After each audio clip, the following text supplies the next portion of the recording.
ವರವನ್ನು ಕೊಟ್ಟ ಪರಿ ಅಂತ ಹೇಳುವೇನು. ಶ್ರೀಮತ್ ಸಜ್ಜನ ಶುದ್ಧ ಶಿವಾಚಾರ ಸಂಪನ್ನರಾದಂತಹ ಸಪ್ತಕ ಶಿವಶರಣ ಜನಗಳೆಲ್ಲರೂ ನೀವು ಕೇಳಿರಿ. ರುದ್ರ ಶಿವಪೂಜಾ ಪ್ರಭಾವಗೊಂಡಾತನೇ ಮುನಿ ವಿಷ್ಣುಕಲ್ಪ ಸಹಸ್ರಾಂತಕ ಮೃತ್ಯುಂಜಯಂಗೆ ಬಹುಬಲಃ.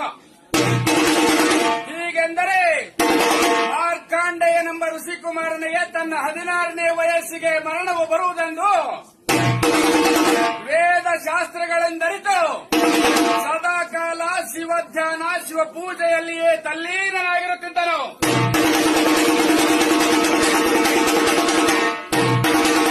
ಹೀಗೆಯೇ 16 ಸಂವತ್ಸರಗಳು ಕಳೆದರು.